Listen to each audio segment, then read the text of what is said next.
برنامه نان گل سرخ نگاه میکنید، مجله اجتماعی سیاسی که به زبانهای انگلیسی و فارسی روی کانال جدید پخش میشه.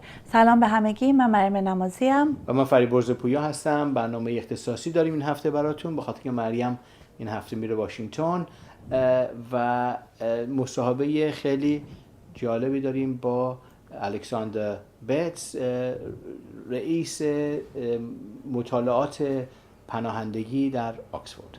فکر کردیم به خاطر اینکه این هفته نیستم و نمیتونیم یه برنامه کامل اجرا کنیم، حداقل روی این موضوع تمرکز کنیم، به خاطر اینکه موضوع مهمیه. سوالات خیلی مهمی رو با ایشون مطرح کردیم، با هم رفتیم به آکسفورد، در مکتبش، در دفترش باهاش ملاقات داشتیم و خیلی سوالات متفاوتی ازش کردیم، از اینکه پناهنده رو چجوری سیاست‌های دولت‌های اتحادیه اروپا از نظر اون چطورین، تا اینکه پناهنده به عنوان یک چیز مثبت در جامعه، در حالی که خیلی منفی بهش نگاه کرده میشه. به هر حال با ما باشید و این مصاحبه خیلی جالب رو نگاه کنید.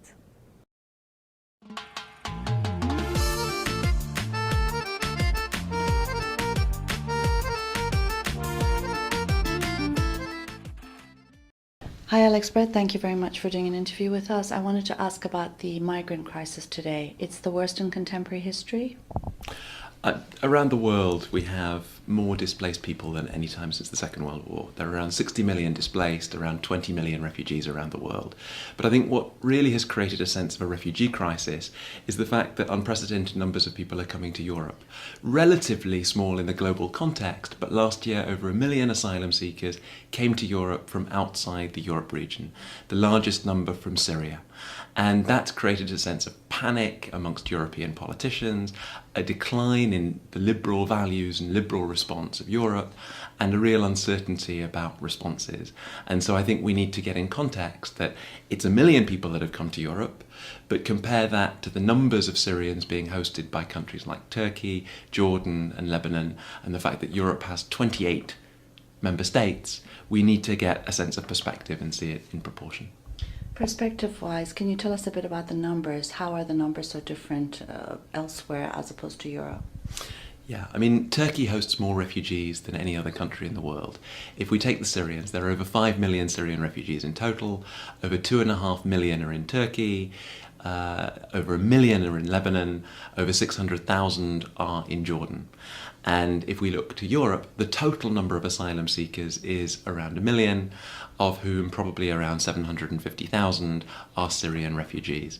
But Europe, of course, has a large number of member states, and those people coming to Europe are inequitably distributed across the Europe region. So Germany, Hungary, Sweden are the largest recipient countries for Syrian refugees. Some will say that the panic is because this lot of migrants are different from previous ones. What would you say to that? Absolutely. I mean, I think Europe has managed with large migratory inflows and refugee crises in the past, during the Second World War, most notably. But even since then, even Muslim populations have come to Europe and been integrated as asylum seekers. In the early 1990s, there were large numbers of Bosnian refugees. In the late 1990s and early 2000s, there were large numbers of Kosovar refugees, hundreds of thousands who were accepted by European countries and then were able to return home. What's different today is that in the aftermath of September the 11th, 2001, Islam is politically toxic in Europe. And we may not state it, politicians may not acknowledge it, but underlying a lot of the response is a latent Islamophobia. It's a lot about race, it's a lot about religion, and people are not acknowledging that as openly and outwardly as they need to in order to confront it, challenge it, and open up our asylum policies in a more liberal way. I think the real challenge is that we're seeing far-right challenger parties emerging across Europe. Geert Wilders in the Netherlands, Marine Le Pen in France, Nigel Farage in the UK, and then leaders like Viktor Orban pandering to populist nationalism. And the consequences across Europe, we see a race to the bottom in terms of standards. Austria introducing quotas, the UK working with France to close the jungle camps in Calais, shootings at the Macedonian border, attempts by the Danes to seize assets and property from arriving refugees, examples in Germany of Muslims being banned from public swimming pools.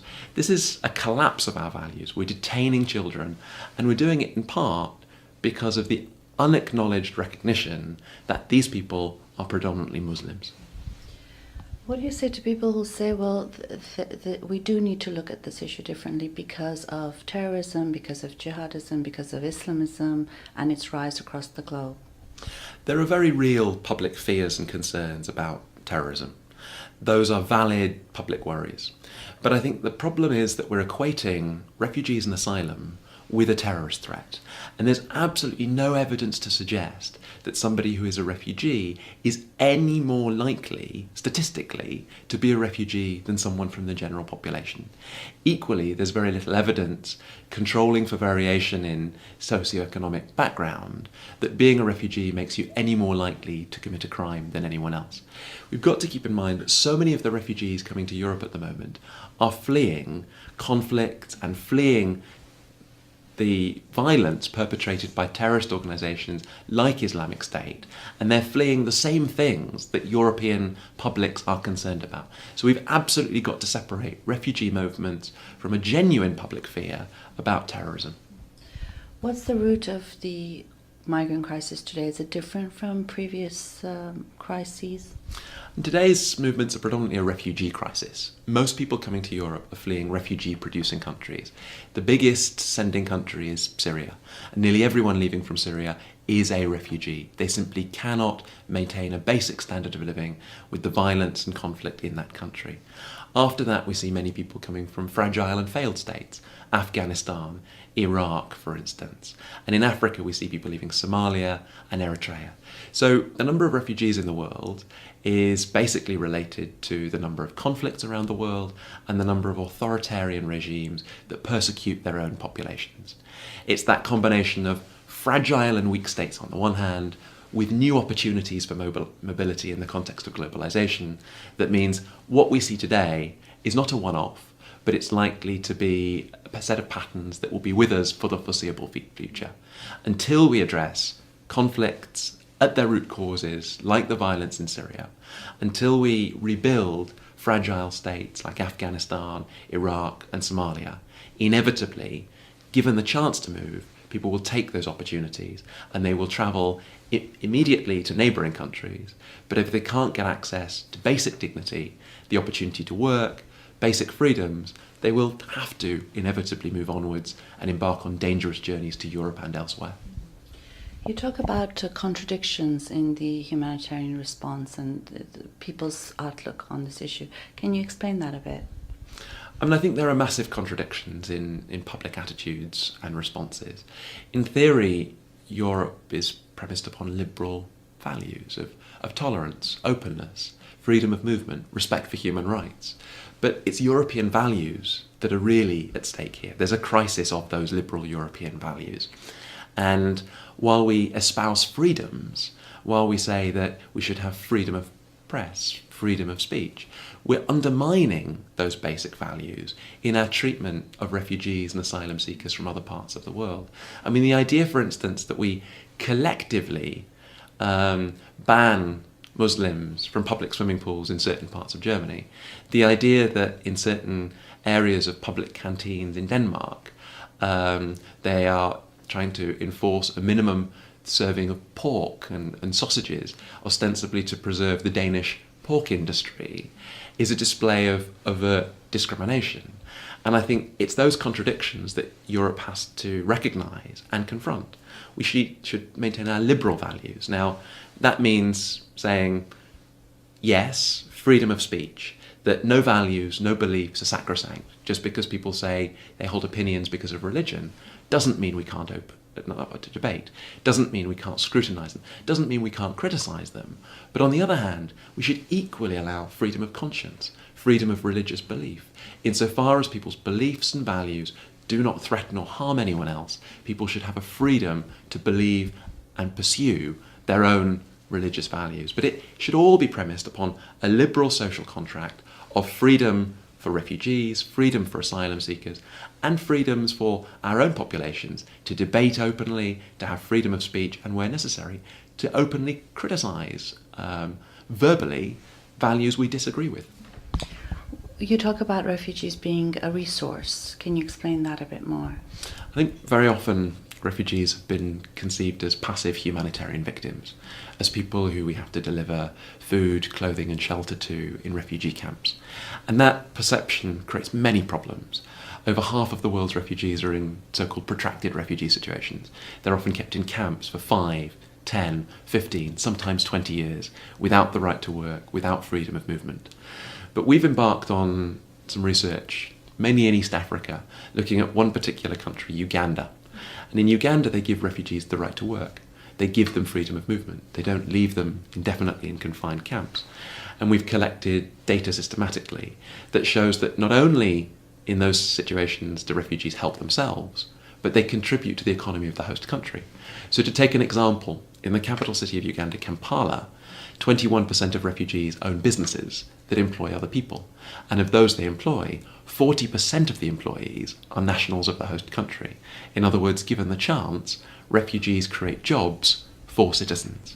And I think the same logic can apply in the Middle East and in Europe. If we empower refugees, educate them, train them, give them basic economic freedoms, they don't have to be an inevitable burden. They can contribute until they're able to go home.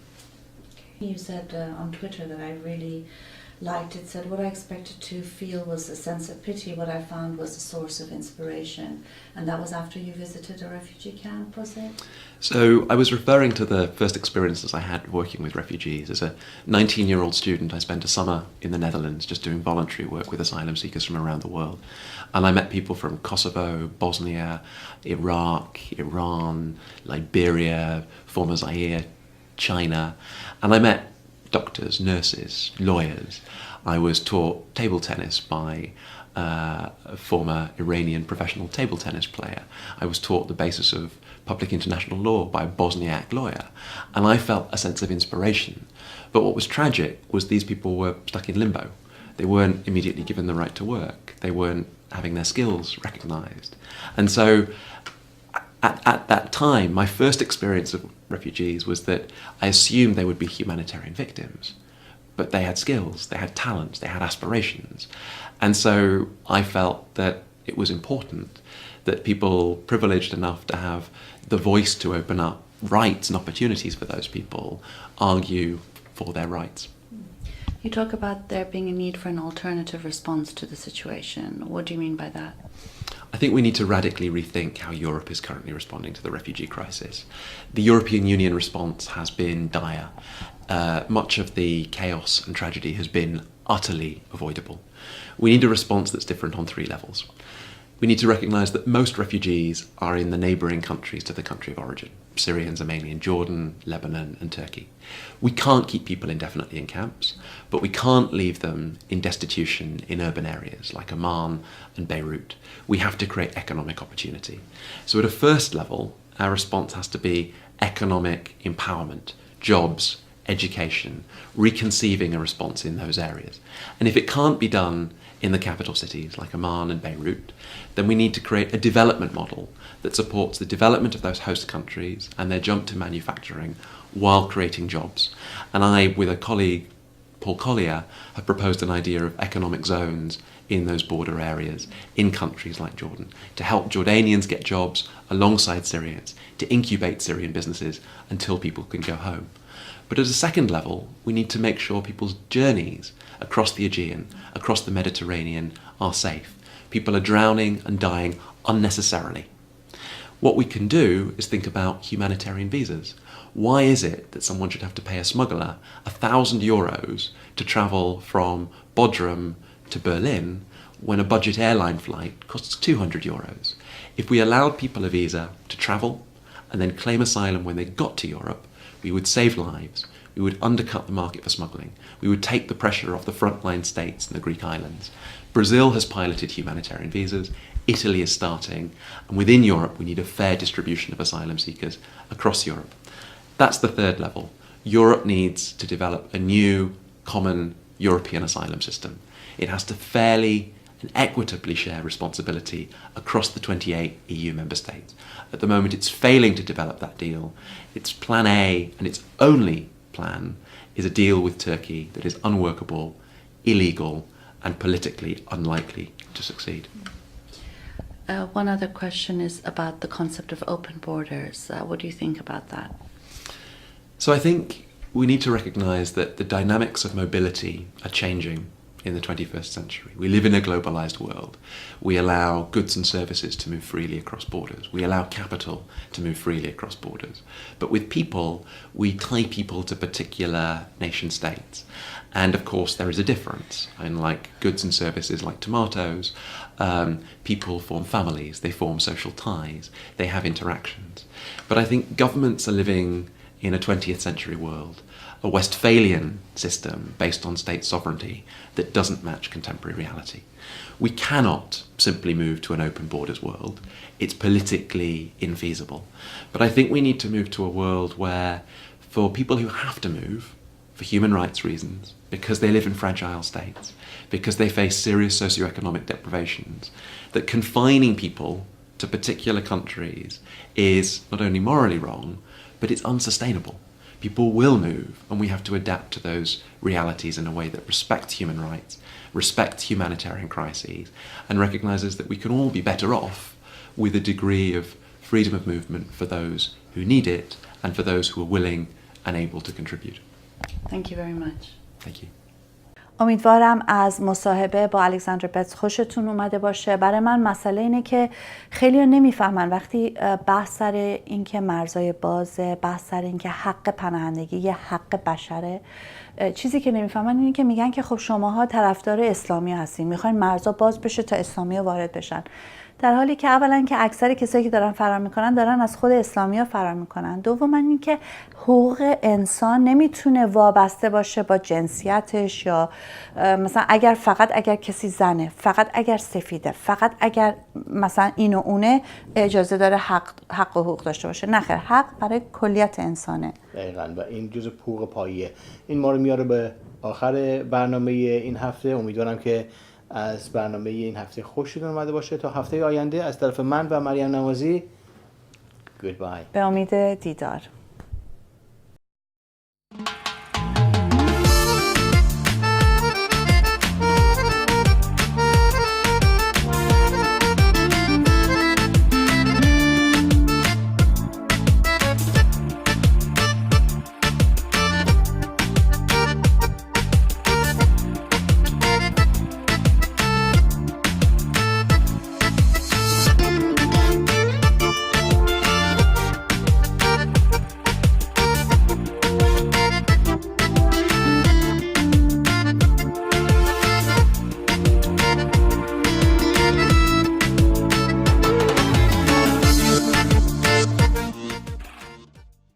Hi, I'm Mariam Namazi. And I'm Fariborz Bospoya.